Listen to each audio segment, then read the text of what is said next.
নমস্কার শ্রোতা বন্ধুরা, গল্প কথার আসরের আজকের অনুষ্ঠানে যোগদানের জন্য আপনাদের অশেষ ধন্যবাদ। আমি রাজীব ঘোষ। শুনতে থাকুন শরদিন্দু বন্দ্যোপাধ্যায়ের ঐতিহাসিক বড় গল্প বিষকন্যা। আজ দ্বিতীয় পর্ব। প্রথম পর্বে শুনেছেন শিশুনাগ বংশের রাজা চণ্ডের আদেশে দাসীকন্যা উল্কা কিভাবে শ্মশানে নির্বাসিত এবং ঘটনাচক্রে লিচ্ছবিতে পালিত হয়েছিল চণ্ডের নির্বাসিত মন্ত্রী শিব মিশ্র বা শিবা মিশ্রের কাছে। জন্মকুণ্ডলী অনুযায়ী উল্কা ছিল নাকি বিষকন্যা। শিবা মিশ্র মগধ ও শিশুনাগ বংশের প্রতি প্রতিশোধ নেবার কারণে বিষকন্যা উল্কাকে মগধে লিচ্ছবির প্রতিনিধি হিসেবে পাঠান। ইতিমধ্যে চণ্ডকে তার প্রজারা সমুচিত শাস্তি দিয়ে হাত পা কেটে বাঁচিয়ে রেখেছিল অতীব নিষ্ঠুরতায় মগধের প্রবেশপথের পথে।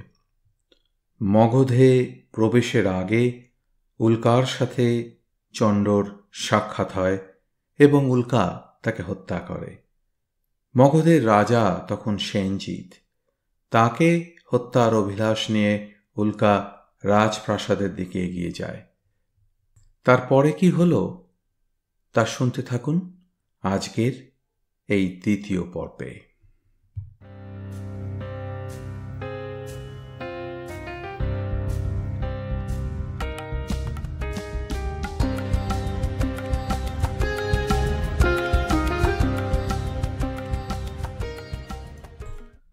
মদন মহোৎসবের পূর্বেই এবার গ্রীষ্মের আবির্ভাব হইয়াছে।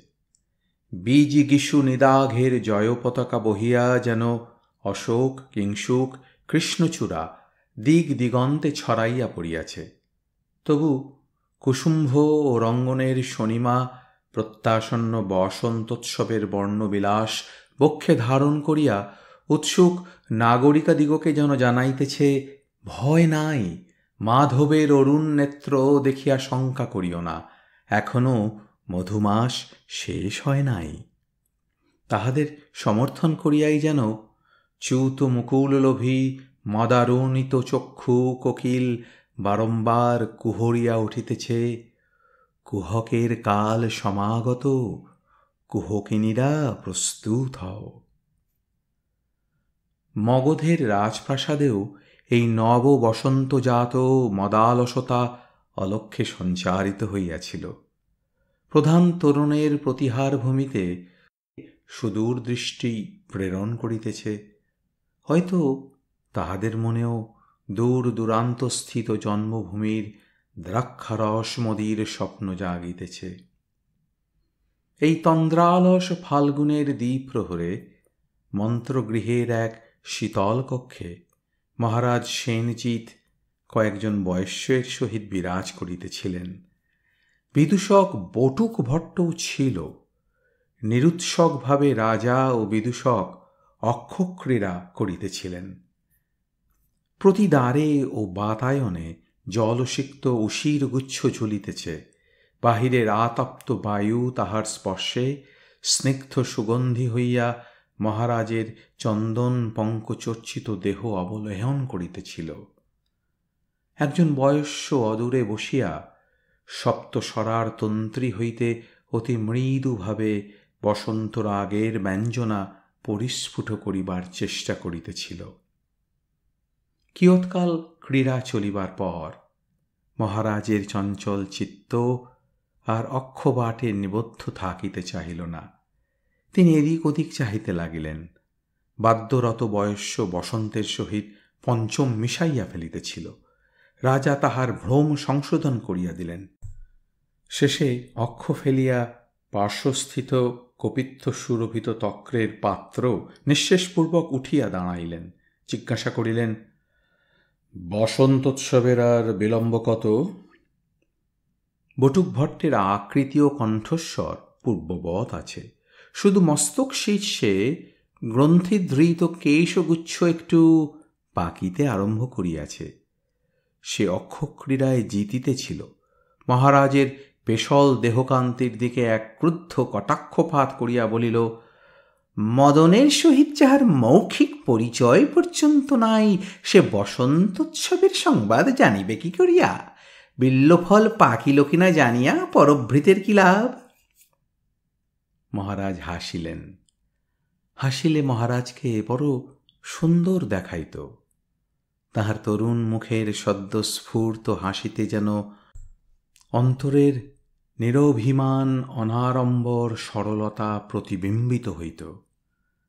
তিনি সকৌতুকে বলিলেন, বটুক, আমাকে কাক বলিল না কোকিল বলিলে?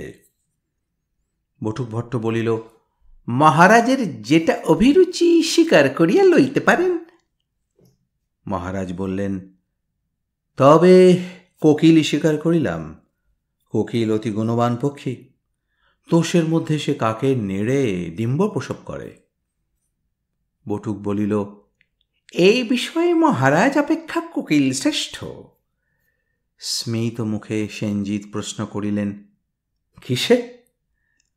কোকিল তো তবু পরগৃহে বংশরক্ষা করে, মহারাজ যে এই বিষয়ে সম্পূর্ণ উদাসীন। মহারাজের মুখ ঈষৎ বিষণ্ণ ভাব ধারণ করিল। তিনি ক্ষণকাল নীরব থাকিয়া বলিলেন, দেখো বটুক, তোমাকে একটি গোপনীয় কথা বলি। নারী জাতিকে আমি বড় ভয় করি। এই জন্যই বসন্তোৎসবের সময় আমার প্রাণে আতঙ্ক উপস্থিত হয়। নারী জাতি এই সময় অত্যন্ত দুর্দমনীয় হইয়া ওঠে।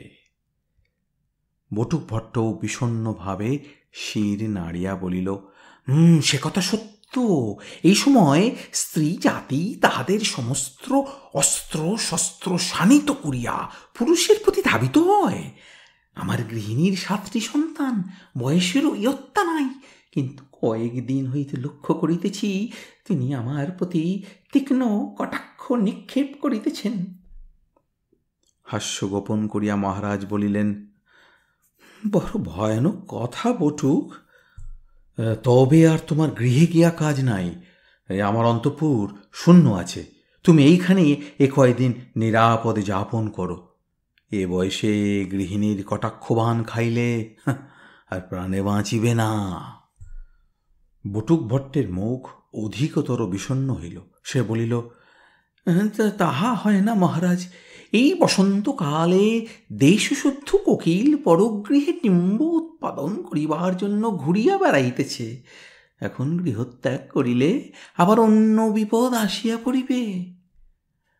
বয়স্যেরা সকৌতুকে উভয়ের রসোক্তি বিনিময় শুনিতেছিল। বটুকের কথার ভঙ্গিতে সকলে হাসিয়া উঠিল। একজন বয়স্য বলিল, মহারাজ, বটুক ভট্ট অকারণে আপনাকে নারী জাতি সম্বন্ধে বিতৃষ্ণ করিয়া তুলিতেছে। আমি অপরোক্ষ অভিজ্ঞতা হইতে বলিতে পারি, নারী জাতি, বিশেষত সুন্দরী ও যৌবনবতী নারী, অবহেলার বস্তু নয়, পুরুষ মাত্রেরই সাধনযোগ্য।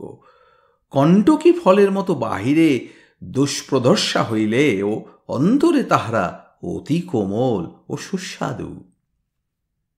মহারাজ বলিলেন, নারী জাতি তাহা হইলে কণ্টকী ফলের সহিত তুলনীয়? ইহাই তোমার মত? হ্যাঁ মহারাজ, একমাত্র ভোক্তাই এই ফলের রসজ্ঞ। দূর হইতে যে ব্যক্তি কেবল নিরীক্ষণ করিয়াছে, তার কাছে ইহার রস অব্যক্ত। বটুক, তোমার কি অভিমত? বটুক গম্ভীরভাবে বলিল, আমার অভিমত, নারী জাতি একমাত্র বিল্ল ফলের সহিত তুলনীয়। যে খৌরিত চিকুর হতভাগ্য একবার বিল্ল তলে গিয়াছে, সে আর দ্বিতীয়বার যাইবে না। এইরূপ রঙ্গ পরিহাসে কিছুকাল অতীত হইবার পর একজন বয়স্য রাজাকে জিজ্ঞাসা করিল, মহারাজ, সত্য বলুন, স্ত্রী জাতির প্রতি আপনার বিরাগ কি জন্য? বিশেষ কোনো কারণ আছে কি? মহারাজ ঈষৎ গম্ভীর হইয়া বলিলেন, রুচির অভাবই প্রধান কারণ। যদি এ কারণ যথেষ্ট মনে না করো, তবে বলিতে পারি, এই নারী জাতি পুরুষের সুখ স্বাচ্ছন্দ্যের হন্তারক। ভাবিয়া দেখো, শ্রীরামচন্দ্রের কথা। স্মরণ করো কুরু পাণ্ডবের কাহিনী। যে ব্যক্তি সুখের অভিলাষী, সে এই সকল দৃষ্টান্ত দেখিয়া নারী জাতিকে দূরে রাখিবে। বয়স্য বলিল, কিন্তু মহারাজ, বংশধর। সেনজিৎ সহসা শিহরিয়া উঠিলেন। তাহার মুখ হইতে পরিহাসের সমস্ত চিহ্ন লুপ্ত হইল। ক্ষণকাল স্তব্ধ থাকিয়া তিনি বলিলেন, বংশধর। ভানুমিত্র, শিশুনাগ বংশে বংশধরের কথা চিন্তা করিতে তোমার ভয় হয় না? শুনিয়াছি শিশুনাগ বংশে আর কেহ জীবিত নাই। আমার ঐকান্তিক কামনা, আমার সঙ্গে যেন এই অভিশপ্ত বংশ লুপ্ত হয়। বয়স্য সকলে অধোমুখে নীরব রহিল। একটা প্রতিবাদ বাক্য কাহারও মুখে জোগাইল না। কিয়ৎকাল নীরবে কাটিল।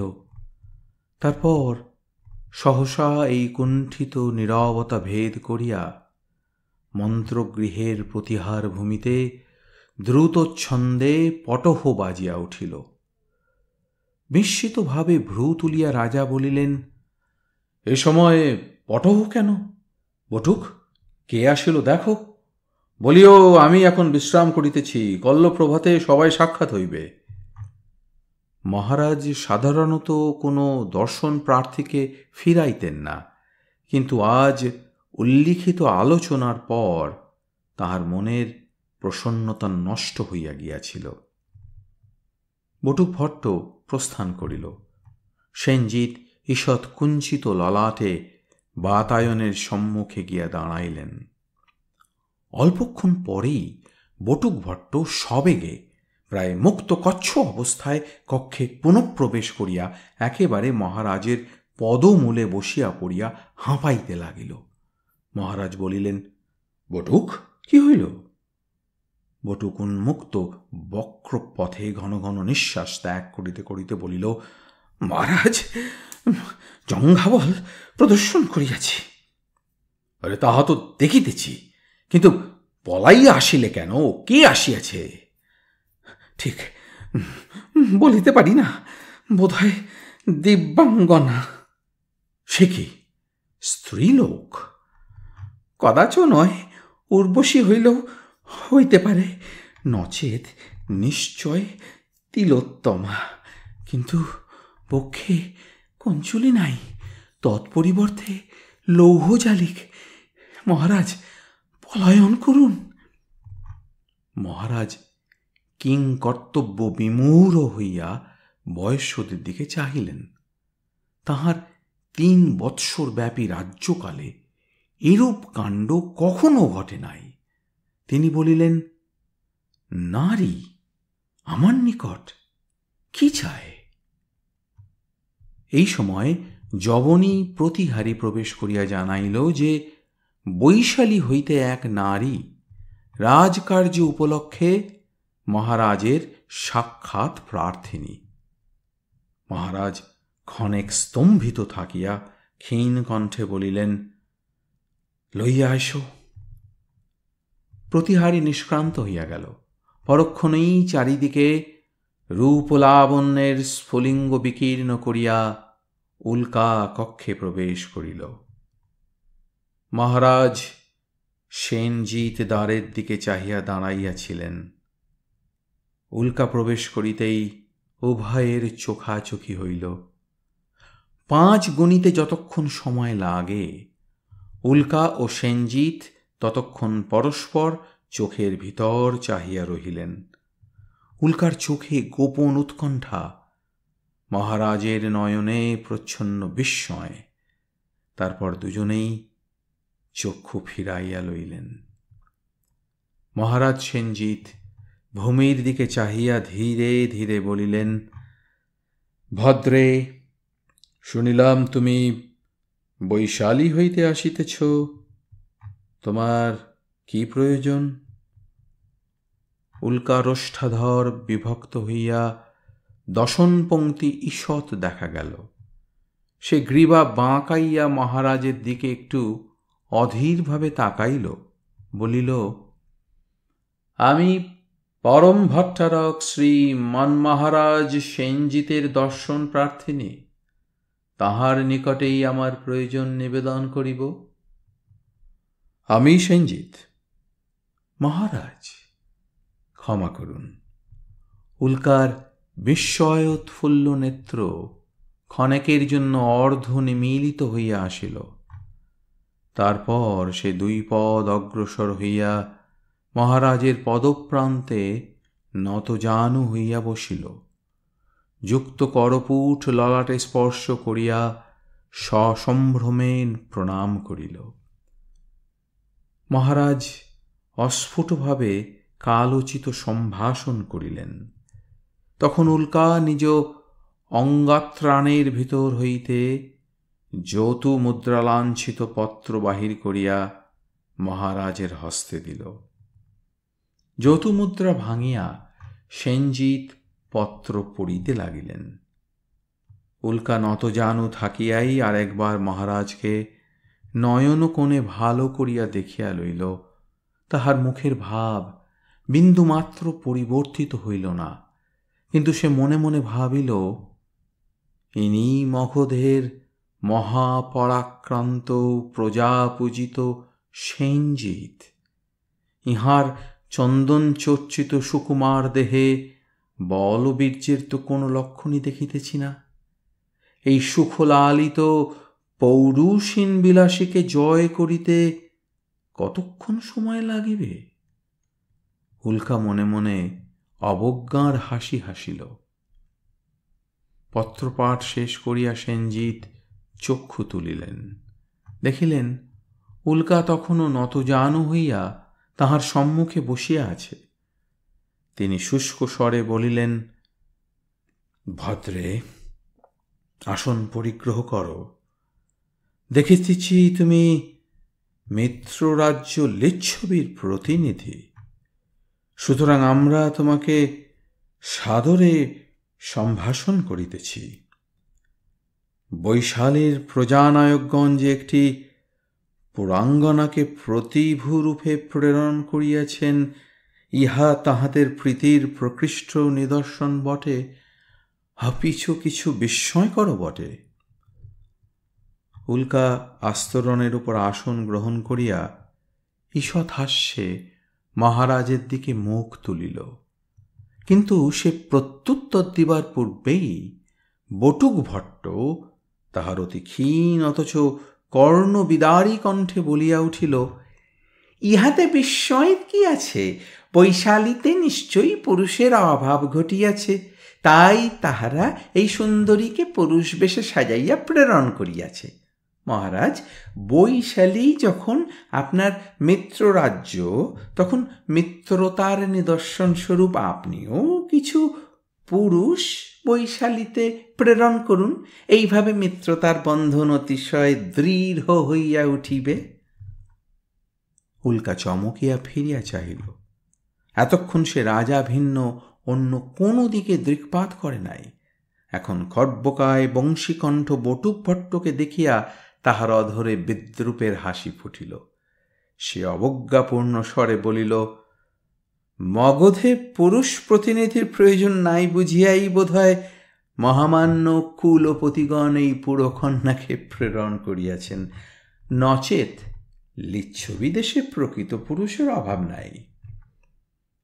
ছদ্ম গাম্ভীর্যে শিরসঞ্চালন করিয়া বটুক ভট্ট বলিল, বৈশালীকে লিচ্ছবি দেশে যদি প্রকৃত পুরুষ থাকিত, তবে তাহারা কখনোই তোমাকে মগধে আসিতে দিত না। উল্কার গণ্ড আর অক্তিম হইয়া উঠিল। সে চকিতে রাজার দিকে ফিরিয়া তীক্ষ্ণ স্বরে বলিল, মহারাজ, এই বিট কি আপনার বাক প্রতিভু? সেনজিৎ উত্তক্তভাবে বিদূষকের দিকে চাহিলেন, কহিলেন, বটুক, চপলতা সংবরণ করো, এই চপলতার সময় নয়। বটুক ভীত ভাব প্রদর্শন করিয়া জানু সাহায্যে হাঁটিয়া একজন বয়স্যের পিছনে লুকাইল। সেনজিৎ তখন বলিলেন, ভদ্রে। উল্কার মুখ আবার প্রসন্ন হইল। সে হাস্য মুকুলিত অধরে বলিল, দেব, আমার নাম উল্কা। বটুক ভট্ট অন্তরাল হইতে আতঙ্কের অভিনয় করিয়া মৃদু স্বরে বলিল, উহ। সেনজিৎ একবার সেদিকে দৃষ্টিপাত করিয়া গম্ভীর মুখে বলিলেন, ভালো উল্কা, পুনর্বার তোমাকে স্বাগত সম্ভাষণ জানাইতেছি। বৈশালী রাষ্ট্রের মিত্রতার চিহ্ন নারী বা পুরুষ যে মূর্তিতেই আগমন করুক, আমাদের সমাদরের সামগ্রী। কল্ল হইতে সভায় অন্যান্য মিত্রগণের মধ্যে তোমার আসন নির্দিষ্ট হইবে। উল্কা অকপট নেত্রে চাহিয়া বলিল, সভায় নিত্য নিয়ত উপস্থিত থাকা কি আমার অবশ্য কর্তব্য? রাজকীয় সভার শিষ্টতা আমি কিছুই জানি না, এই আমার প্রথম দৌত্য বলিয়া একটু লজ্জিতভাবে হাসিল। সেনজিৎ বলিলেন, সভায় উপস্থিত থাকা না থাকা পাত্র মিত্রের প্রয়োজন ও অভিরুচির উপর নির্ভর করে। তুমি ইচ্ছা করিলে না আসিতে পারো। উল্কা শুধু বলিল, ভালো মহারাজ। উক্তরূপ কথোপকথন হইতে প্রতীয়মান হইবে যে মহারাজ সেনজিৎ রাজকার্য অমাত্যদের হস্তে অর্পণ করিলেও নিজে একান্ত অপটু ছিলেন না। অতঃপর তিনি বলিলেন, বহুদূর পথ অতিক্রম করিয়া তুমি ও তোমার পরিজন নিশ্চয় ক্লান্ত, সুতরাং সর্বাগ্রে তোমাদের বিশ্রামের প্রয়োজন। কিন্তু পূর্বাহ্নে সময় না থাকায় তোমার সমুচিত আবাস গৃহের ব্যবস্থা হইতে পায় নাই।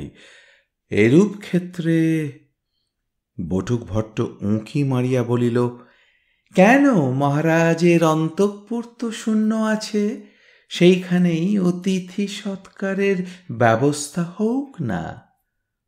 মহারাজ রুষ্ট মুখে তাকাইলেন, কিন্তু উল্কার চোখে গোপনে বিজলি খেলিয়া গেল। সে ভ্রুভঙ্গ করিয়া মহারাজের দিকে মুখ তুলিল। মহারাজের অন্তঃপুর শূন্য? তবে কি মহারাজ অকৃতদার? অপ্রসন্ন ললাটে সেনজিৎ নীরব রহিলেন। কেবল বটুক ভট্ট সশব্দ দীর্ঘ নিঃশ্বাস মোচন করিল। উল্কা তখন বলিল, মহারাজ, সত্যই আমরা পথশ্রান্ত। যদি আপনার অপ্রীতিকর না হয় তবে অবরোধেই আশ্রয় লইতে পারি। আমি নারী, সুতরাং অবরোধে মহারাজের আশ্রয়াধীনে থাকাই আমার পক্ষে সুষ্ঠু হইবে। ভ্রুবদ্ধ ললাটে মহারাজ কিছুক্ষণ চিন্তা করিলেন, তারপর বিরস্বরে বলিলেন, ভালো, আপাতত অন্তঃপুরেই বাস করো। আমি সেখানে পদার্পণ করি না। তারপর প্রধানা যবনীকে ডাকিয়া তাহাকে যথোচিত উপদেশ দিয়া বলিলেন, ইহাদের সুখ স্বাচ্ছন্দ্যের ত্রুটি না হয় সেদিকে লক্ষ্য রাখিও, পরে আমি অন্য ব্যবস্থা করিতেছি। উল্কা উঠিয়া দাঁড়াইল। জয়স্তু মহারাজ বলিয়া সে যবনী সমভিব্যাহারে রাজ সকাশ হইতে নিষ্ক্রান্ত হইতেছিল। এমন সময় বটুকের মুণ্ড আর একবার উঁচু হইয়া উঠিল। সে কৃতাঞ্জলি পুটে বলিল, বৈশালীকে রাজকার্য তো সুচারুরূপে সম্পন্ন হইল। এখন একটি প্রশ্ন করিতে পারি? বৈশালীর সকল সীমন্তিনী কি সদা সর্বদা অস্ত্র শস্ত্রে সজ্জিত হইয়া থাকে? ভ্রুকুটির ভল্ল ও বক্ষের লৌহ জালিক কি তাহারা উন্মোচন করে না? প্রস্থানোদ্যতা উল্কা ফিরিয়া দাঁড়াইল। অনুচ্চস্বরে বলিল, তোমার মতো কিমপুরুষ দেখিলে বৈশালীর নারীরা অস্ত্র ত্যাগ করে? বলিয়া ক্ষিপ্রহস্তে যবনের তুনীর হইতে একটি তীর তুলিয়া লইয়া নিক্ষেপ করিল। বটুক ভট্ট আর্তনাদ করিয়া উঠিল। তীর তাহার মস্তক শীর্ষস্থ কুণ্ডলীকৃত কেশ কলাপের মধ্যে প্রবেশ করিল। উল্কা চকিত চপল নেত্রে একবার সেনজিতের মুখের দিকে চাহিয়া হাস্যবিম্বিত রক্তাধরে কৌতুক বিচ্ছুরিত করিতে করিতে প্রস্থান করিল। তীর জটা হইতে বাহির করিবার জন্য পটু টানাটানি করিতে লাগিল। মহারাজ তাহার ভঙ্গি দেখিয়া হাসিয়া ফেলিলেন, বলিলেন, তোমার প্রগলভতার উপযুক্ত শাস্তি হইয়াছে। বৈশালিকার লক্ষ্য ভেদ অব্যর্থ। তুমি আর উহার সহিত রসিকতা করিতে যাইও না। বটুক তীর ফলক অতি কষ্টে কেশ হইতে মুক্ত করিয়া করুণ স্বরে বলিল, না মহারাজ, আর করিব না। একাদশ রুদ্রের কোপ ও দ্বাদশ সূর্যের তাপ সহ্য করিতে পারি, কিন্তু আগুন লইয়া খেলা এই বৃদ্ধ ব্রাহ্মণের আর সহ্য হইবে না। মহারাজ বলিলেন, এখন যাও, কঞ্চুকিকে ডাকিয়া আনো, তিনি আসিয়া অন্তঃপুরের সুব্যবস্থা করুন। বটুক ভট্ট অমনি উঠিয়া দ্বারের দিকে অগ্রসর হইল, বলিল, তাহাই করি, তবু যদি দেবী আমার প্রতি প্রসন্না হন। দেবী শব্দের মধ্যে হয়তো একটা ব্যঙ্গার্থ ছিল। মহারাজের কর্ণে সেটা বিঁধিল, কিন্তু তিনি কোনো প্রকার প্রতিবাদ করিবার পূর্বেই ধূর্ত বটুক ভট্ট কক্ষ হইতে নিষ্ক্রান্ত হইয়া গেল।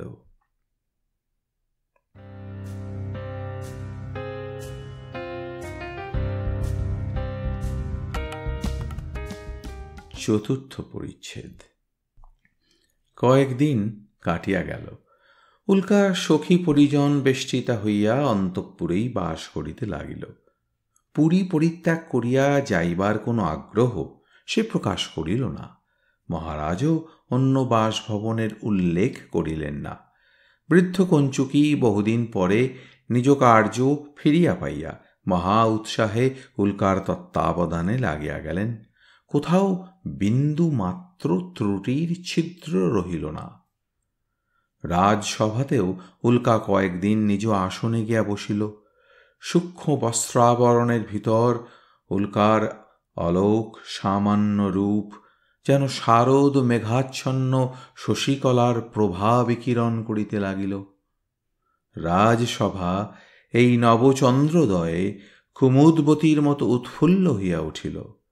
ভিতরে ভিতরে সভাসদগণের মধ্যে নানা উৎসুক জল্পনা চলিতে লাগিল।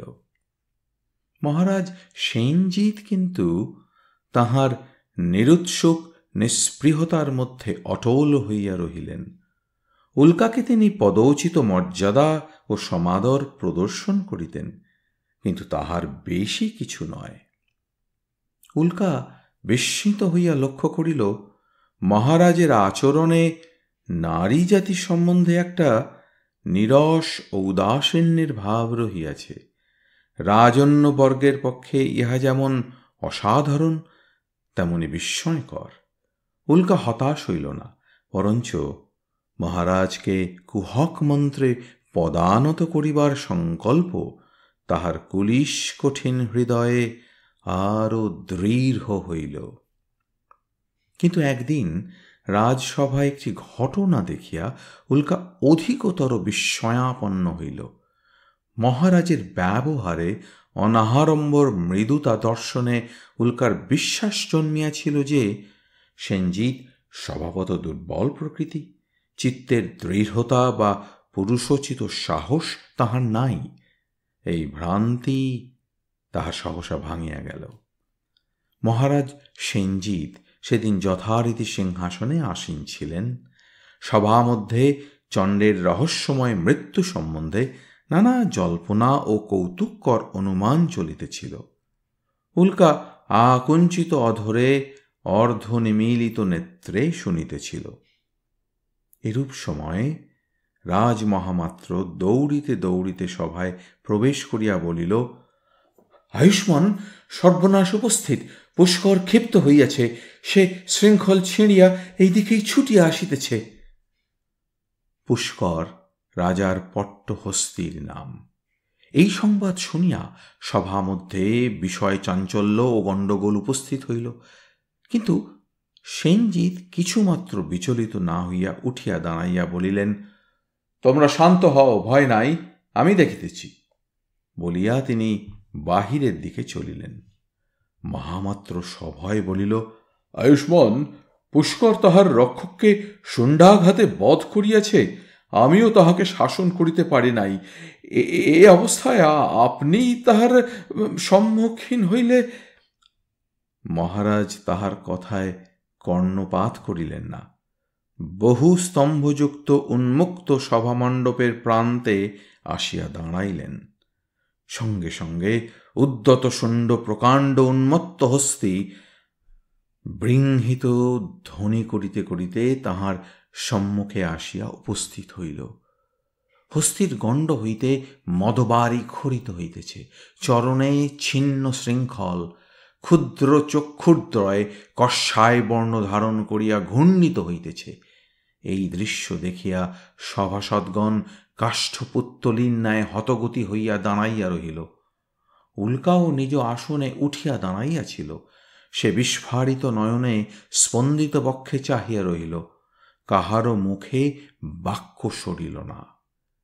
সেনজিৎ সভাচত্বর হইতে অবতরণ করিয়া হস্তির আরও নিকটবর্তী হইলেন।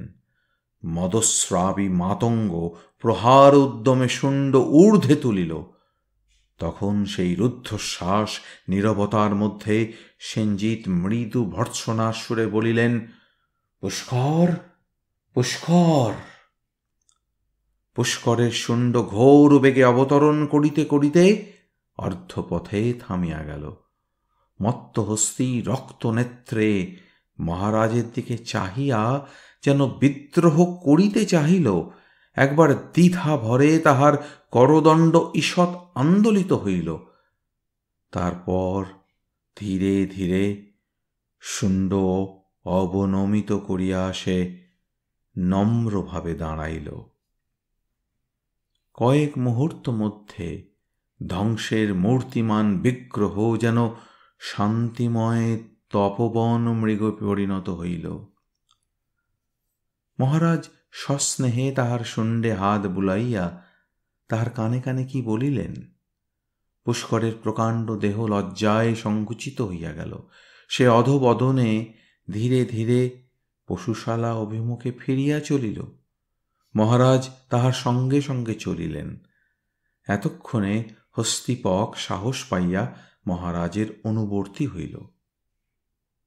এই ঘটনা উল্কার মনে গভীর রেখাপাত করিল। শত্রুর শক্তি সম্বন্ধে অন্ধ থাকিতে নাই। উল্কাও মহারাজ সম্বন্ধে সতর্ক ও অবহিত হইয়া তাহাকে জালবদ্ধ করিবার উপায় চিন্তা করিতে লাগিল। ওদিকে মহারাজ সেনজিৎ বর্মাচ্ছাদিত যোদ্ধার ন্যায় অক্ষত দেহে বিরাজ করিতে লাগিলেন। তাহার অন্তরে কন্দর্পজনিত কোনো বিক্ষোভ উপস্থিত হইয়াছে কিনা কেহ অনুমান করিতে পারিল না। একদা প্রাতঃকালে মহারাজ যথাবিহিত স্নানাদি সম্পন্ন করিয়া পক্ষী ভবনে গমন করিলেন। পক্ষী পালন মহারাজের অতি প্রিয় ব্যাসন। বহু জাতীয় বিহঙ্গ তাহার পক্ষীশালায় নিরন্তর কলরব করিত। তিনি প্রত্যহ প্রাতে স্বহস্তে তাহাদিগকে আহার করাইতেন। একটি শুক স্বর্ণদণ্ডের উপর বসিয়াছিল। সেনজিৎ তাহার নিকটে যাইতেই সে ডানা ঝটফট করিয়া উড়িয়া গেল। তাহার চরণের সুবর্ণ শৃঙ্খল কোনো উপায়ে কাটিয়া গিয়াছিল। মহারাজ দেখিলেন শুক উড়িয়া অন্তঃপুর সংলগ্ন উপবনের এক আমলকি বৃক্ষের শাখায় গিয়া বসিল। এই শুক মহারাজের অতি আদরের পক্ষী। বহুকাল শৃঙ্খলাবদ্ধ থাকিয়া ভালো উড়িতেও পারে না। তাহাকে ধরিবার জন্য কি করা যায় মহারাজ চিন্তা করিতেছেন। এমন সময় তিলক পুণ্ড্রক চিত্রিত ললাটে বটুক ভট্ট আসিয়া স্বস্তি বাচন করিল। তাহাকে দেখিয়া মহারাজ বলিলেন, ভালোই হইল বটুক, আমার ওই সুখ পাখিটা উড়িয়া গিয়া অন্তঃপুরের ওই আমলকি বৃক্ষে বসিয়াছে। তুমি যাও, উহাকে ধরিয়া আনো। উদ্যানপালিকাকে বলিলেই সে ধরিয়া দিবে। বটুক ভট্টের চক্ষু গোলাকৃত হইল। সে বলিল, রাজার আদেশ অলঙ্ঘনীয়, কিন্তু অনাহুতভাবে রাজ অবরোধে প্রবেশ করা কি উচিত হইবে? লোকে যদি নিন্দা করে। নিন্দা করবে না, তুমি যাও। বটুক অতিশয় গম্ভীর মুখে বলিল, অকলঙ্ক চরিত্র ব্রাহ্মণ সন্তানকে সর্বদাই সাবধানে থাকিতে হয়। মহারাজ শ্লেষ করিয়া বলিলেন, এত ভয় কিসের? তখন সত্য কথা বাহির হইয়া পড়িল। বটুক কম্পিত স্বরে কহিল, যদি আবার তীর ছোঁড়ে? মহারাজ হাসিয়া উঠিলেন, ভয় নাই, রসিকতার চেষ্টা করিও না, তাহা হইলে আর কোনো বিপদ ঘটিবে না। ক্ষুব্ধ স্বরে বটুক বলিল, যাইতেই হইবে। তাহার কাতর ভাব দেখিয়া মহারাজ স্মিত মুখে ঘাড় নাড়িয়া বলিলেন, হ্যাঁ। সশব্দ দীর্ঘ নিঃশ্বাস মোচন পূর্বক বটুক অনিচ্ছা মন্থর পদে অন্তঃপুরের দিকে চলিল। মহারাজকে শুনাইতে শুনাইতে গেল, এই জন্যেই প্রজারা মাৎসন্যায় করে, সামান্য একটা পক্ষীর জন্য। কয়েক পদ গিয়া বটুক আবার ফিরিয়া আসিল, বলিল, মহারাজ, আমি বলি, আপনিও আমার সঙ্গে চলুন না। দুজনে থাকিলে বিপদে আপদে পরস্পরকে রক্ষা করিতে পারিব। মহারাজ হাসিতে লাগিলেন, বলিলেন, মূর্খ, আমি যদি যাইব তবে তোমাকে পাঠাইতেছি কেন? বটুক ভট্ট তখন জোর করে করুণ বচনে বলিল, মহারাজ রক্ষা করুন, আমাকে একাকী পাঠাইবেন না। ওই বিদেশিনী যুবতীটাকে আমি বড় ভয় করি। মহারাজের স্মিত মুখে ক্ষণকালের জন্য ঈষৎ ভাবান্তর দৃষ্ট হইল। তিনি যেন বিমনা হইয়া কি ভাবিলেন। তারপর বাহিরে দৃঢ়তা অবলম্বন করিয়া বলিলেন, না, তুমি একাকী যাও, আমি যাইব না। এবার বটুক ভট্ট প্রতিশোধ লইল। রাজার বাক্য ফিরাইয়া দিয়া বলিল, কেন, আপনার এত ভয় কিসের? রুষ্ট বিস্ময়ে মহারাজ বলিলেন, ভয়? আমি কি তোমার মতন শিখা সর্বস্ব ব্রাহ্মণ? বটুক উত্তর দিল না, শুধু মিটি মিটি চাহিতে লাগিল। তখন মহারাজ অধীরভাবে বলিলেন, ভালো, একাকী যাইতে ভয় পাও, চলো, আমি রক্ষক হিসেবে যাইতেছি। নারী ভয় ভীত ব্রাহ্মণকে রক্ষা করাও সম্ভবত রাজধর্ম। রাজা অগ্রবর্তী হইয়া অন্তঃপুরে অভিমুখে চলিলেন। যাইতে যাইতে বটুক ভট্টের কণ্ঠ হইতে একবার একটা অবরুদ্ধ হাসির শব্দ বাহির হইল। রাজা সন্নিগ্ধভাবে তাহার দিকে ফিরিলেন, কিন্তু বটুক ভট্টের মুখে দুর্জয় গাম্ভীর্য ভিন্ন আর কিছুই দেখিতে পাইলেন না। সংকীর্ণ পরিখার ভিতর অনুচ্চ প্রাকার বেষ্টনী, তন্মধ্যে রাজ অবরোধের চক্রাকৃতি বিস্তীর্ণ ভূমি, ভূমির কেন্দ্রস্থলে সৌধ, চতুর্দিকে নানা বৃক্ষলতা শোভিত উপবন। উদ্যানে প্রবেশপূর্বক কয়েক পদ গমন করিবার পর মহারাজ সেনজিতের গতি ক্রমশ শ্লথ হইয়া শেষে থামিয়া গেল। যে আমলকি বৃক্ষটা তাহার লক্ষ্য ছিল, তাহার অনতি দূরে এক পুষ্পিত রক্তকুরুবকের ছায়ায় তাহার দৃষ্টি আকৃষ্ট হইল। তিনি দেখিলেন সদ্য স্নাতা উল্কা একাকিনী বৃক্ষতলে দাঁড়াইয়া কর্ণে কুরুবক কোরকের অবতংশ পড়িতেছে। তাহার কোটি তটে চম্পকবর্ণ সূক্ষ্ম কার্পাস বস্ত্র, বক্ষে কাশ্মীর রঞ্জিত নিচোল, উত্তরীয় নাই।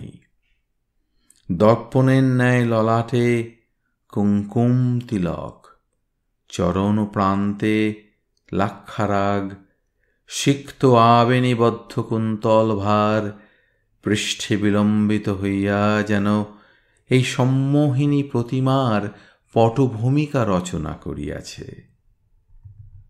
মহারাজের উত্তরীয় আকর্ষণ করিয়া উত্তেজিত নিম্নস্বরে বটুকভট্ট বলিল, মহারাজ দেখুন দেখুন, সাক্ষাৎ কন্দর্পের জয়শ্রী বৃক্ষতলে আবির্ভূত হইয়াছে।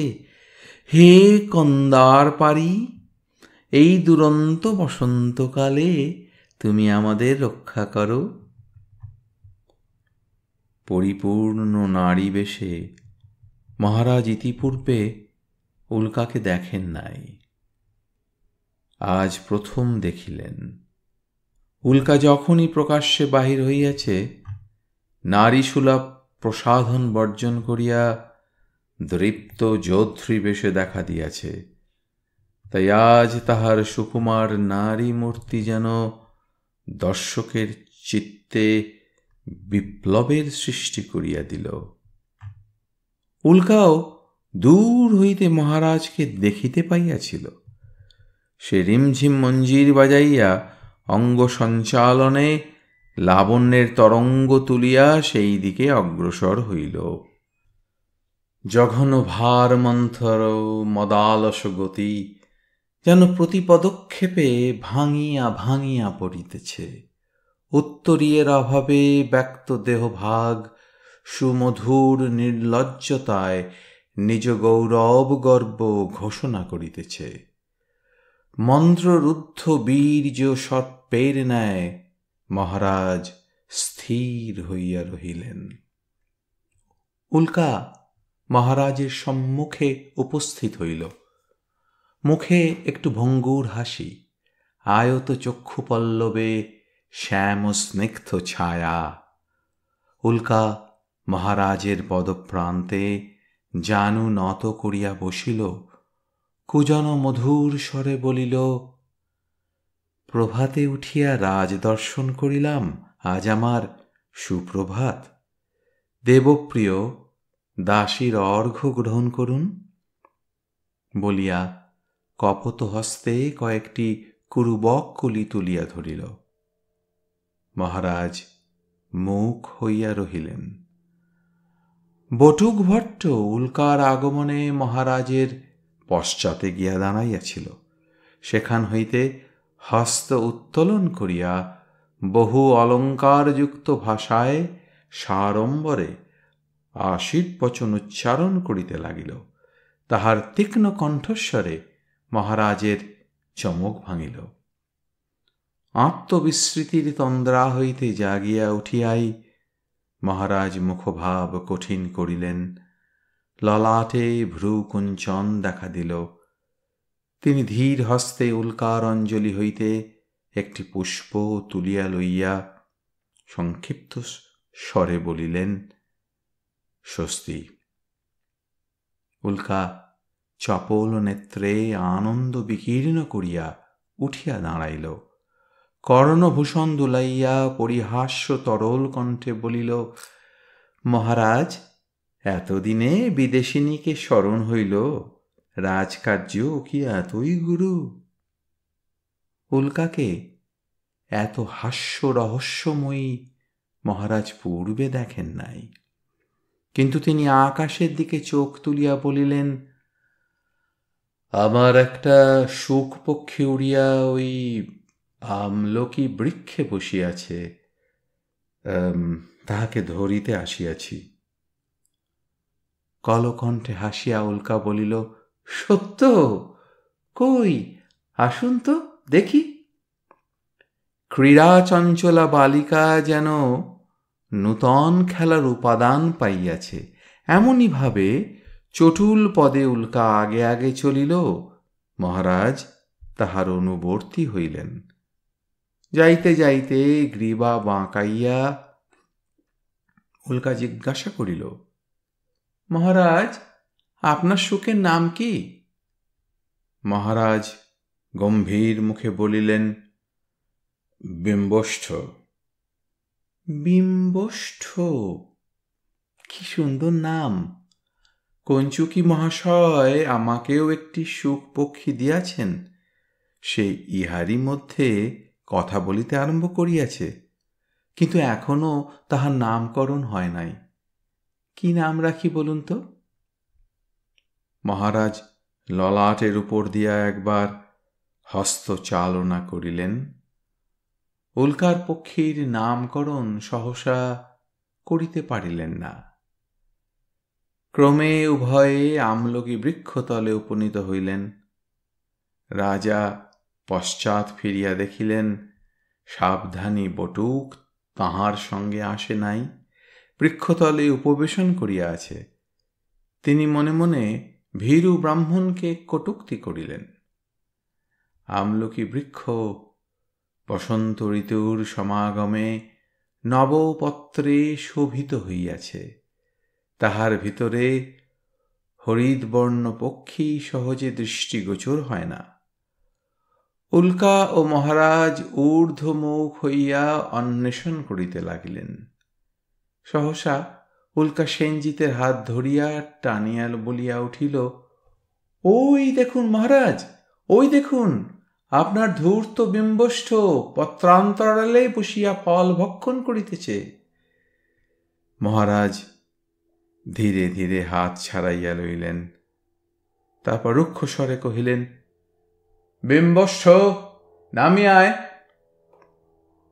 মহারাজের কণ্ঠস্বর শুনিবা মাত্র বিম্বষ্ঠ নখধৃত ফল ফেলিয়া দিয়া সতর্কভাবে ঘাড় বাঁকাইয়া নিচের দিকে তাকাইল, কিন্তু নামিয়া আসিবার জন্য কোনো ব্যস্ততা প্রদর্শন করিল না। মহারাজ আবার তর্জন করিলেন, বিম্বষ্ঠ, শীঘ্র নামিয়া আয়। কোনো ফল হইল না। বিম্বষ্ঠ পাশের দিকে সরিয়া গিয়া এক শাখার আড়ালে লুকাইবার চেষ্টা করিল। উল্কা বিভক্ত ওষ্ঠাধরে দেখিতেছিল। এবার সে পলাতক মুক্তিবিলাসী পক্ষীকে আহ্বান করিল। ভ্রুবিলাস করিয়া কপট ক্রোধ মিশ্রিত কৌতুকের স্বরে বলিল, ধৃষ্ট পাখি, মহারাজের আজ্ঞা লঙ্ঘন করিতে তোর সাহস হয়? এখনো নামিয়া আয়, নচেত তোর দুই পায়ে শিকল দিয়া পিঞ্জরে বাঁধিয়া রাখিব। এত বড় শাসন বাক্যেও বিদ্রোহী পাখি অটল রহিল। তখন উভয়ে বহু প্রকারে তাহাকে প্রলুব্ধ করিবার চেষ্টা করিলেন।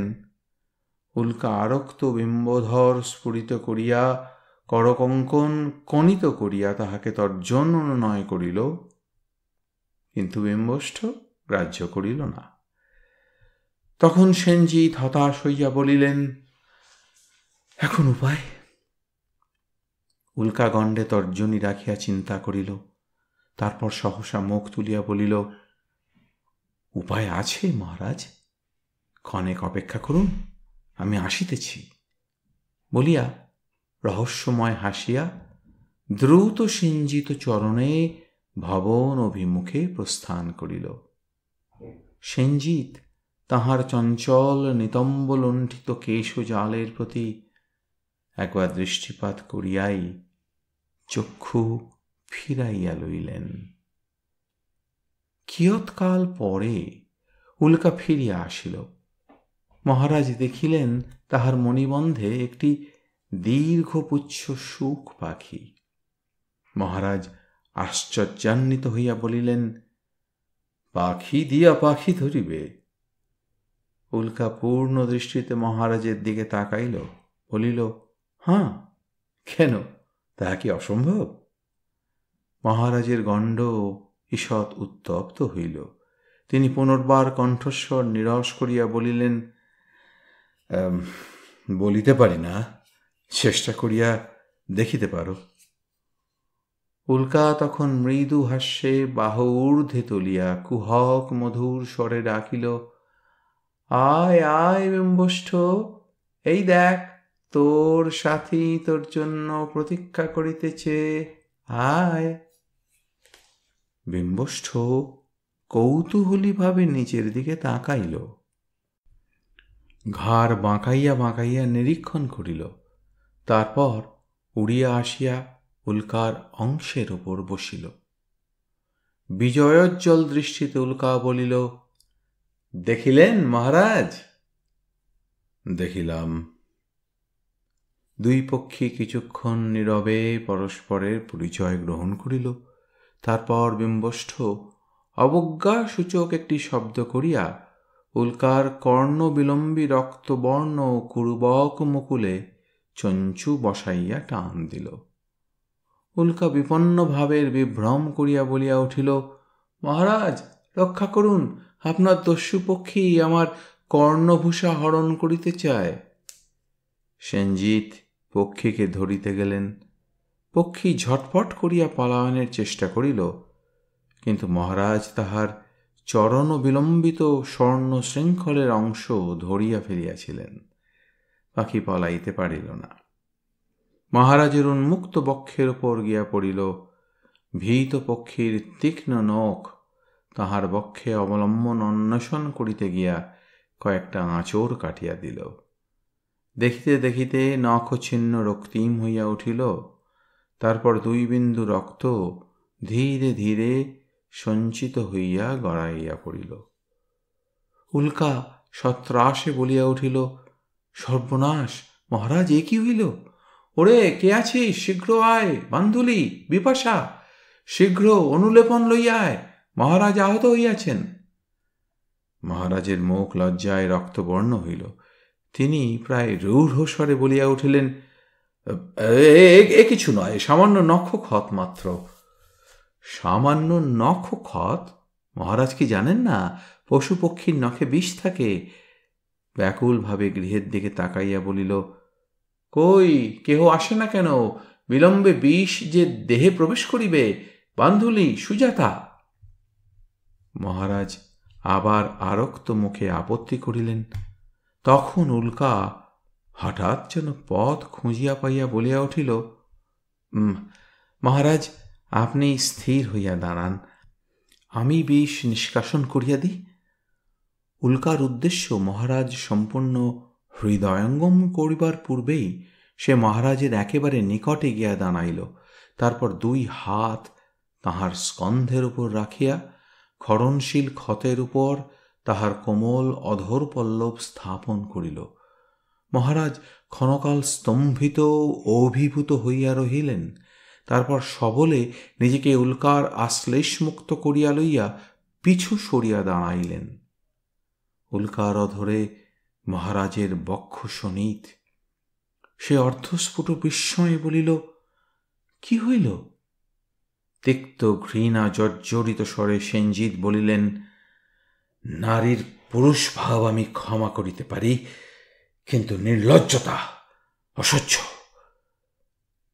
বলিয়া উল্কার দিকে আর দৃকপাত না করিয়া দ্রুত পদে প্রস্থান করিলেন। যতক্ষণ মহারাজকে দেখা গেল, উল্কা স্থির নেত্রে তাহার দিকে চাহিয়া রহিল। তাহার চোখে ধিকি ধিকি আগুন জ্বলিতে লাগিল। তারপরে সে সজোরে দন্ত দিয়া অধর দংশন করিল। মহারাজের বক্ষ রুধিরে উল্কার রুধির মিশিল। প্রত্যাখ্যাতা খণ্ডিতা নারীর চিত্ত গহনে কে প্রবেশ করিবে? শিকার বঞ্চিত ব্যাঘ্রীর ক্ষুধিত জিঘাংসাই বা কে পরিমাপ করিতে পারে?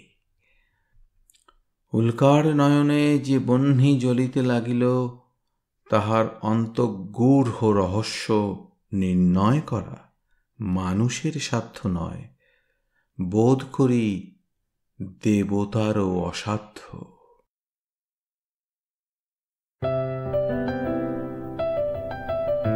আপনাদের মতামত আমাদের জানাতে ভুলবেন না কিন্তু শ্রোতা বন্ধুরা।